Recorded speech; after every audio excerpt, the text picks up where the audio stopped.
Depois você passa para nós também? Essa? Tá. Aqui está gravando. 3, 2, 1. Boa tarde a todos, estamos começando aqui mais um Papo Reto no Estúdio 48. Eu sou o Lucas Lorde, jornalista, influencer, estou aqui com Carlos Araújo. Vamos falar aqui sobre geopolítica, sobre o que está acontecendo no mundo, as tensões. Inclusive, Araújo, ultimamente a tensão no mundo está cada vez aumentando, né? Teve aquela tensão do Irã lá com Israel, agora voltou para a guerra da Ucrânia. Que às vezes assim, cada guerra fica em evidência, né? Tem a frente lá do Irã que ficou em evidência, depois mudou agora para frente da Ucrânia, depois muda para os Estados Unidos, agora volta para a Ucrânia. Então agora a da Ucrânia está em evidência, né? Que essa guerra está há mais de 3 anos já, guerra entre a Rússia e a Ucrânia, que na verdade não é entre Rússia e Ucrânia, né? É Rússia e OTAN.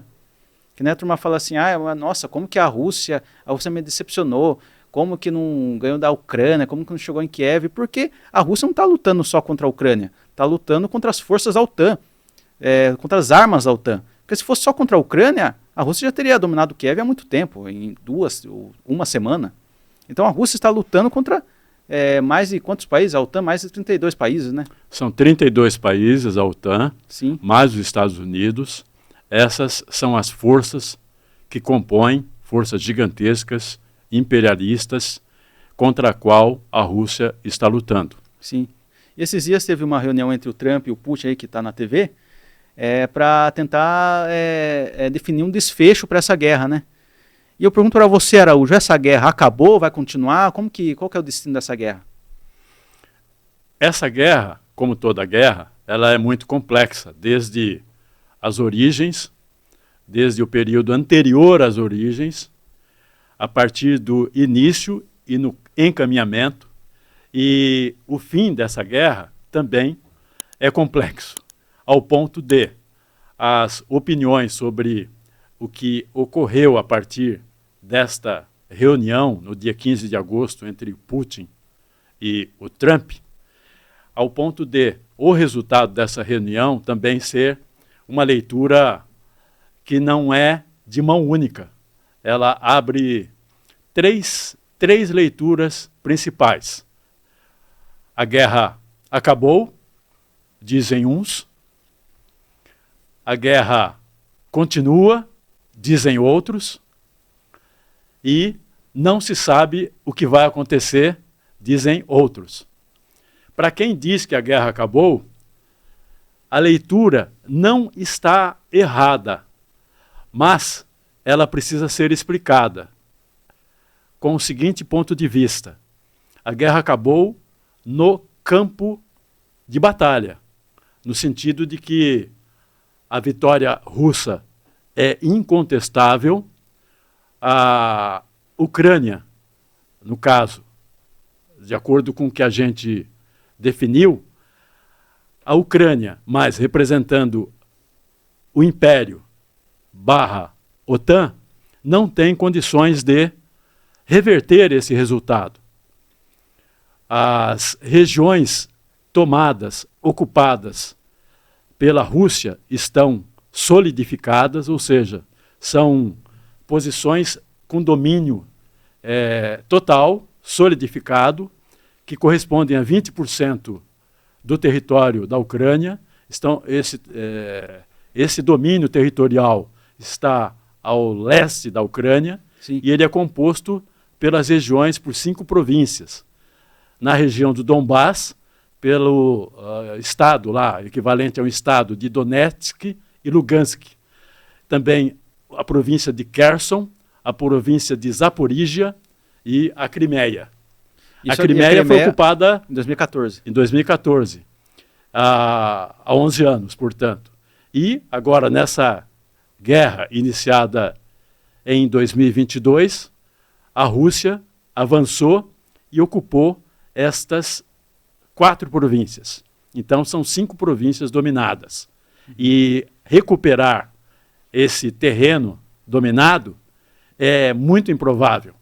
Então, isso responde a quem entende que a guerra acabou no campo militar, mas no campo político, que é também o diplomático, onde se precisa fazer acordos, um acordo que contemple todas as partes envolvidas, aí isso não está em aberto ainda. Por quê? Ainda depende de um acordo, depende de acertos, de concordâncias que podem deparar com divergências e dificultar o resultado final, dependendo das condições. Um acordo ele é formado por condições que podem ser aceitas ou não. É que nem a Rússia, uma das coisas que ela pede é que ela continue, as áreas que ela conquistou, continue assim, sob o domínio dela, e ela quer manter o resto da Ucrânia neutra, que não entre na OTAN. Já o Zelensky, né, que assim, ele se diz presidente da Ucrânia, mas não é mais, né? Assim, ele não o Zelensky, prática, né? O Zelensky, na prática, para quem tem uma visão honesta e clara de história, ele é um ditador, porque ele não é mais presidente da Ucrânia desde 14 de fevereiro de 2023. Já portanto, ele é um mandato. Presidente ilegítimo e fantoche, da a serviço da OTAN e do Império do Norte. Então assim, ele não quer ele quer recuperar os territórios conquistados da Rússia, ele quer que volte para a Ucrânia, o que é impossível, né? E também ele não tem mais força nenhuma política, né? Tudo que ele fala não tem mais poder nenhum, porque agora quem que manda lá é os Estados Unidos, e a OTAN que vai decidir, assim, os Estados Unidos e a OTAN que respondem agora pela Ucrânia. Então, mas os Estados Unidos, né? Voltando ao que a gente esclareceu no começo, essa guerra é entre a Rússia e a OTAN. E a OTAN / Estados Unidos. Tendo como campo de batalha o território da Ucrânia, sacrificando o povo ucraniano numa guerra que atende a interesses dos Estados Unidos e também da Rússia. Sim. Porque o que provocou a guerra, no ponto de vista da Rússia, é o cerco que os Estados Unidos / OTAN fazem à Rússia, esse cerco programado desde a década de 90, desde após a queda da União Soviética em 91, quando o Império do Norte programou cercar a Rússia para futuramente invadir a Rússia e dividir o território russo, dividir para reinar e para saquear o território russo. A Rússia é um país muito rico em recursos naturais, onde se destacam o petróleo, o gás, terras raras, e o Império está de olho nisso sempre. Sim, então fez um programa de cercar a Rússia, que conseguiu.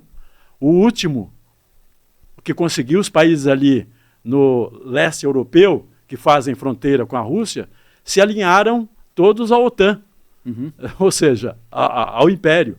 Então, o último que faltava era a Ucrânia, que ia coroar esse projeto de cerco. Várias vezes a Rússia advertiu, não façam isso. Ninguém ouviu a Rússia. Ela não teve outra alternativa a não ser iniciar o que ela denomina como Operação Militar Especial, no dia 24 de fevereiro de 2022, quando começou essa guerra. Foi a última carta que a Rússia tinha na mão para deter o avanço da OTAN / Império, que ia concretizar esse projeto de invadir e dividir a Rússia. Ela disse aqui não. Eu acho engraçado que os países da Europa agora estão numa campanha de rearmamento, né? O pretexto deles estão com medo da Rússia, ameaça a Rússia, sendo que a OTAN é a Europa que está ameaçando a Rússia. Porque você vê, quem que avançou? Não foi quando teve o fim da União Soviética e o fim do Pacto de Varsóvia, que a Rússia foi enfraquecida, quem que avançou? Foi a OTAN. A OTAN lá depois aderiu a Polônia, a Lituânia, agora estava querendo aderir a Ucrânia, ou seja, tudo lá na fronteira com a Rússia. E agora aderiu a Finlândia e a Suécia, que estão lá a poucos quilômetros de São Petersburgo. O Ocidente... Então quem que está cercando? Quem está cercando é o Ocidente. Então a Rússia, na verdade que a turma fala invadir a Ucrânia, na verdade foi uma ação de defesa da Rússia, porque se a Rússia deixa a Ucrânia aderir à OTAN, e a Ucrânia vira um país da OTAN, cara, o que poderia restar para a Rússia? A Rússia estava totalmente cercada. Então a Rússia não teve outra alternativa. Então, quem que faz essa manobra de agressão é a OTAN, é os Estados Unidos. E o momento que a gente está agora é um momento que eu acho muito perigoso. Eu comparo muito com o momento pré-Primeira Guerra Mundial, que naquela época assim, os países estavam todos numa campanha massiva de rearmamento, e qualquer coisinha lá, qualquer fagulha ia estourar a Primeira Guerra Mundial, que aconteceu lá com o assassinato lá do herdeiro do Império Austro-Húngaro. Desde Napoleão, quem ataca a Rússia é sempre o Ocidente. Sempre o Ocidente. A Rússia sempre sofreu invasão, porque o Ocidente cobiça muito a Rússia. Eles olham aquela Rússia lá gigante e perguntam, essas terras tão ricas não podem pertencer aos eslavos. Então eles consideram os eslavos serem seres inferiores. Os eslavos não podem ter essas terras. E o Ocidente cria a narrativa de que quem pode atacar o Ocidente, a Europa Ocidental, é a Rússia, para criar a narrativa de justificar, na verdade, os planos de ataque do Ocidente contra a Rússia. Sim. Só que a Rússia é uma potência nuclear. Uhum. Não é fácil. Não. E assim, é esse difícil. momento, Araújo, que a gente está passando, eu acho que é um momento que a gente está chegando... Nunca a gente chegou tão perto de uma terceira guerra mundial como está chegando hoje. Além dessas guerras ativas, teve lá o ataque ao Irã, essa guerra na Ucrânia, todos os países da Europa estão numa campanha de rearmamento. Você vê lá a Alemanha está querendo reativar as épocas de ouro lá do Império Alemão e do Terceiro Reich, que é reativar lá, que é ser a maior potência militar da Europa. A França, um programa de rearmamento. Inglaterra, Polônia também já vinha de um programa de rearmamento. Então essa Europa totalmente armada, mais a Rússia, mais a China, qualquer hora isso daí vai explodir e vai acabar com o mundo. Existe uma contradição aí nesse plano. Rearmamento em época de crise econômica. Uhum. A Europa ainda resta alguma coisa de arcabouço social para atender a sua população. Quanto mais eles investirem em armamentos, com o pretexto de atacar a Rússia, mais eles vão desproteger os povos europeus, que poderão se levantar em protesto contra os seus governos. Sim. E aí, como vai ser? Isto responde a última pergunta que a última leitura que eu falei a propósito da reunião de 15 de agosto. Existe também esperar para ver o que vai acontecer. Sabe por quê? Houve a reunião do Putin com o Trump em 15 de agosto. A primeira leitura é de vitória do Putin, vitória política e diplomática, porque pela primeira vez em muitos anos, o Putin / Rússia, rompeu o isolamento em que eles foram colocados pelo Ocidente, com sanções, com proibições, todo tipo de ameaças. E nesse encontro, o Putin foi recebido cordialmente, até com sorrisos, com tapete vermelho, e isto significou o reconhecimento de que a Rússia também é igual entre as potências. Isso significou... São parelhos. Exatamente. Isso significou a reintrodução do Putin e da Rússia no Ocidente. Agora, isso tem também muito de jogo de cena. Muito do que está ali é simbólico. Tão simbólico que, na hora da recepção, os Estados Unidos passaram caças. Isso é simbolismo de poder. Tudo bem. E na hora de dar entrevista, tem uma tradição em que o anfitrião é quem fala primeiro.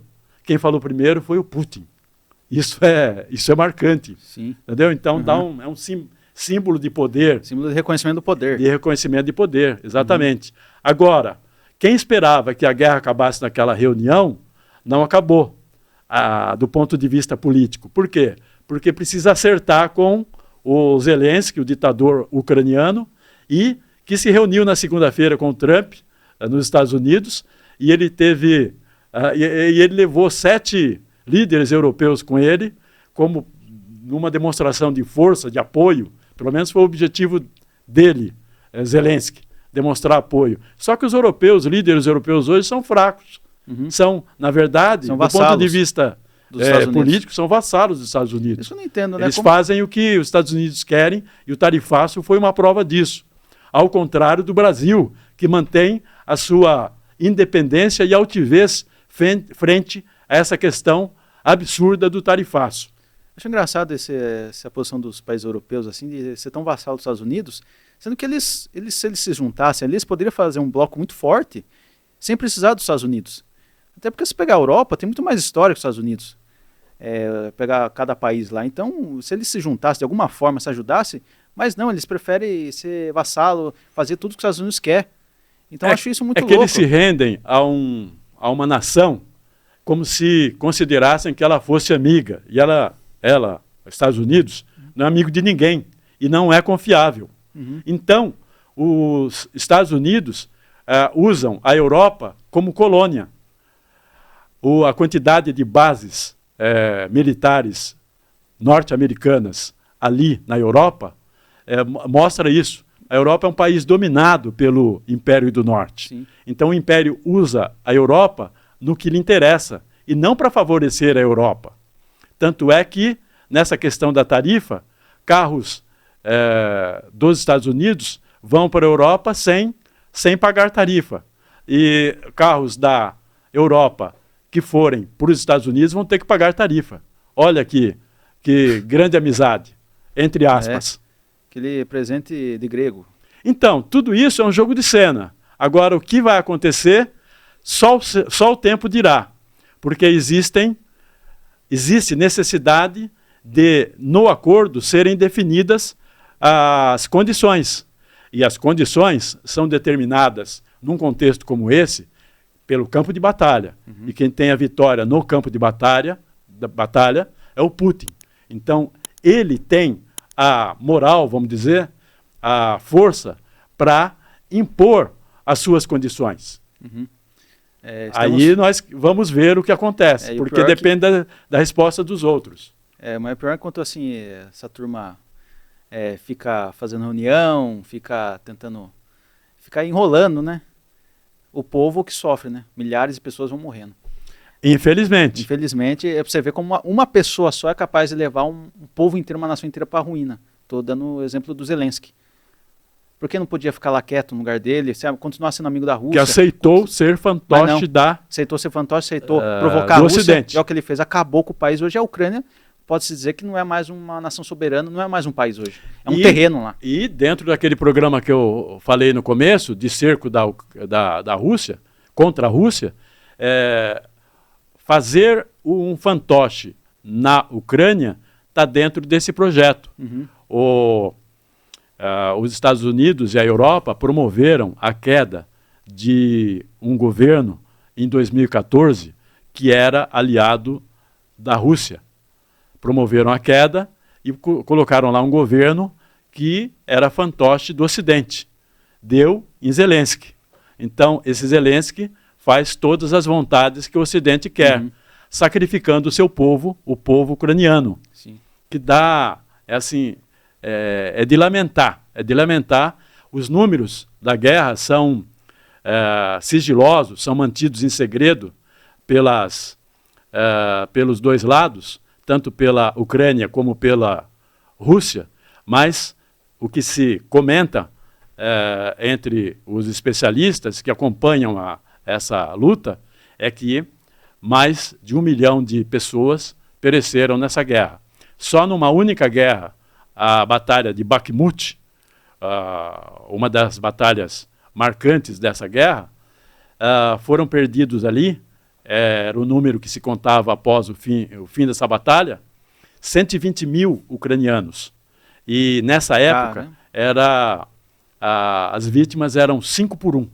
Então, essa batalha a cada 5 ucranianos vítimas, morria um russo. Um russo. Então, essa batalha é comparável àquelas grandes batalhas da Segunda Guerra Mundial. Da Segunda Guerra Mundial. A artilharia russa é chamada de máquina de moer carne. É terrível. A artilharia russa talvez seja a melhor do mundo, né? Os mísseis deles são os mais preparados, os melhores do mundo. Estamos encerrando aqui, vamos encerrar aqui o Papo Reto. Queria agradecer a todos pela presença e também pedir para você seguir o Instagram do Estúdio 48 e também seguir minhas redes. Lucas Lorde, Lucas com 2 S, Lorde, D no final. E também siga o meu TikTok e meu YouTube, que é O Sofredor, que lá eu falo de futebol, que eu falo do Corinthians. Muito obrigado pela sua audiência. Curta, comenta, compartilha. O Araújo aqui vai dar as palavras finais. Acompanhem o meu canal no YouTube, @Escritor Araújo, onde eu também falo sobre esse tema e os temas em torno desse assunto. E no meu Instagram, escritor_Carlos Araújo. Muito obrigado pela audiência.